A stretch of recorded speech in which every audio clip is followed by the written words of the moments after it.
Support comes from the Missouri Forest Products Association, providing more than 41,000 jobs in the production of wood pallets, railroad ties, white oak barrels, hardwood floors, and more. Details at choosewood.com. From St. Louis Public Radio. This is St. Louis on the Air. Climate change, the anxieties around our changing climate play into this performance. Oh man, in a huge way. I mean, the reality is that we have to take care of the place that we live in. These aren't opinions, these are just the reality. You have to take care of your home. Mm-hmm. I'm Emily Woodbury. Next Thursday, a new show called The Bee Play will get its world premiere right here in St. Louis at the Jay's New Jewish Theater. It'll run until September 25th. Written by New York-based playwright Elizabeth Savage, the production will feature thespians from across the St. Louis region, including its lead actor, Miles Brenton. Miles is an accomplished musician, actor, and producer from Belleville. He leads a folk ensemble, sings in the Union Avenue Opera Chorus, and you can find him playing gigs regularly across town. And Miles is here with us today. Miles, thank you so much for coming in, and congratulations on the premiere. Of course, Emily. Thank you for having me. So you are portraying an 18-year-old beekeeper named Carver Washington who lives in the Bronx. Tell us about Carver. Carver is somebody who I would be friends with for sure. I mean, this kid, he is an oddball to everybody around him. He's born into the concrete jungle of New York, but he loves nature, he loves bees, and he takes care of some on his rooftop, which, people give him a hard time for. But, he also doesn't have a lot of time to himself, so it's kind of ends up being his oasis, his home away from home. Because he's also a caregiver for his sister and his grandmother. Yep, that's right. He's 18 years old, but he has the responsibility of a 40-year-old. He was kind of thrown into a situation where he had to take care of not only his little sister, but also his grandmother, who at one point was his caregiver. Mm. And one of the inspirations for his character, and I think of the play in general, its general themes, is the genius of Dr. George Washington Carver, of course, the famous inventor and scientist from Missouri. I'm wondering, how does his work show through in the performance? Oh, man, we, in all kinds of ways, even from the way that I walk around on the stage, there's this statue of George Washington Carver in the Botanical Gardens. And he's in his famous pose where he has his hand behind his back, and he looks like, he's, lecturing about something or talking about something he's very passionate about. And you'll see throughout the play that I, assume that position a few times. And have you yourself learned a lot about George Washington Carver from working on this? I am embarrassed to say that I knew very little about George Washington Carver. I didn't even know that he was from Missouri. And, through this process, I've learned a lot about bees, about nature, about, agriculture, about how he almost single-handedly saved agriculture in the South. I mean, that's pretty incredible. Yes, he's such a great figure in Missouri history. And the bees, in this play is set during a time of colony collapse. And in the description for the play, it says for both bees and humans. And I'm wondering how kind of climate change, the anxieties around our changing climate play into this performance. Oh, man, in a huge way. I mean, from the very top, honestly, that's a theme throughout the play. And, you kind of see these parallels of, not only is Carver's world getting turned upside down, but the world outside of that little apartment in the Bronx is also getting turned topsy-turvy. And, Carver's sort of torn between these two worlds and trying to save them both if he can. And that's something you relate to, you said. Absolutely. Absolutely.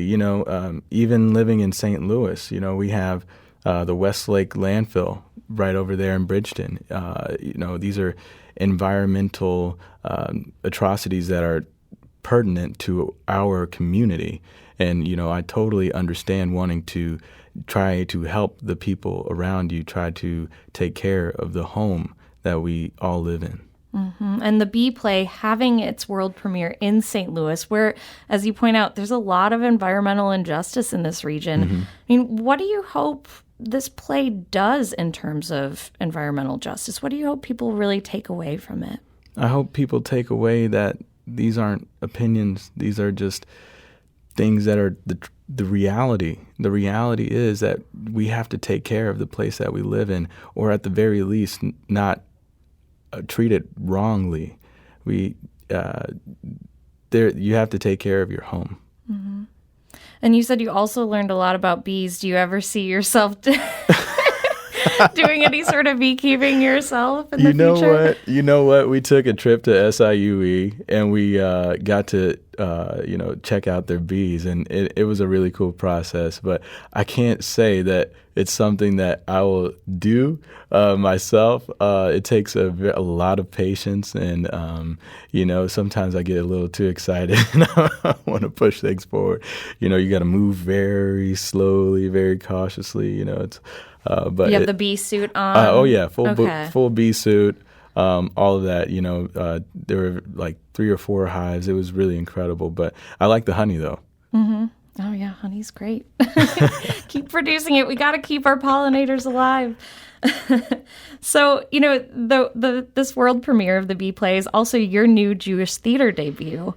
What is it like to be the first actor to bring this character to life? Oh, it's an honor. It's an honor. Oh, gosh, I can't say it's an honor as many times as I need to from everybody that has had anything to do with me being in this play. Thank you very much. And to Elizabeth Savage, I respect this text so much, what you've done, and I will do it justice. And where do you see the play going from here? Do you want to keep this role if it ends up going out of St. Louis? Well, if I haven't aged out of it, I would love to do it again. Maybe it could be like a 21-year-old beekeeper. Right, yeah. Yeah. Well, you are portraying Carver Washington in the Bee Play. This will get its world premiere at the Jay's New Jewish Theater in St. Louis next Thursday. You can catch the Bee Play, again, at that theater from September 8th to September 25th. Tickets are available at newjewishtheater.org. And, Miles Brenton, in addition to being an actor and a producer, you're also a musician. Yeah. And I would love to hear a little bit about your music. Where can people see you perform around town? Well, I'll be at 1818 Chop House. Sometimes I play at this place called Hemingway's, really cool spot in O'Fallon, Illinois. They got all kinds of really cool paintings and things on the wall. You can find me there. I'll be playing, or actually, my most recent performance, you'll see me at Alton Little Theater with my folk ensemble called Fach Tradition. Folk tradition. And so you sing, you play guitar. You also play piano. Yeah, I do a little bit. Yeah. And with the Union Avenue Opera Chorus. Yep, I do. It's really fun singing with Union Avenue Opera. Unfortunately, I didn't get to, participate with them this season, but I'm looking forward to, being in the chorus again. Well, Miles, thank you so much for joining us today, and break a leg at the Bee Play next week. Thank you so much. Again, you can catch the Bee Play at the Jay's Wool Studio Theater from September 8th to September 25th. And we want to go out of today's show. We have a little treat from Miles Brenton right now. He just recorded last week a track called Old Friend. You can catch his other music on Spotify and at milesbrenton.com, but this track is getting its world premiere on our show today, just recorded. It's a wonderful track. I'd love to share it with you. Old Friend. Let's take a listen. I hope every few years a strange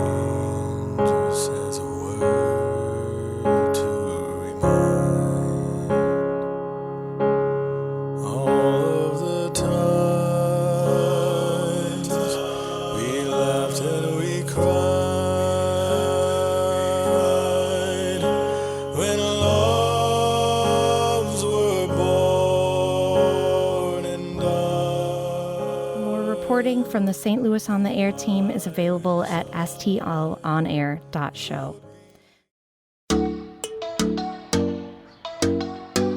This episode was produced by Avery Rogers. Our audio engineer is Aaron Dorr, and our production intern is Avery Rogers. This podcast was mixed and edited by Aaron. Our executive producer is Alex Hoyer. St. Louis on the Air is a production of St. Louis Public Radio. Understanding starts here. Our podcast proudly supports St. Louis artists by using music from Life Creative Group.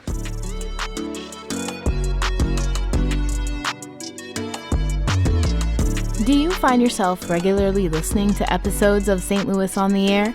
Suggest us to a friend you think might enjoy our conversations, and leave us a review and rating on Apple Podcasts on the App Store. It's the simplest way to help people discover our show. Thank you. St. Louis Public Radio is a member-supported service of the University of Missouri St. Louis.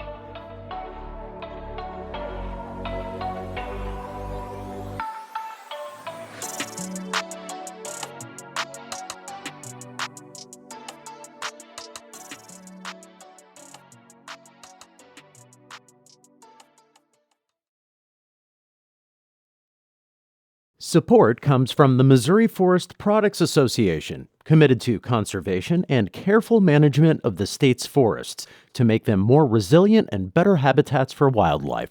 ChooseWood.com.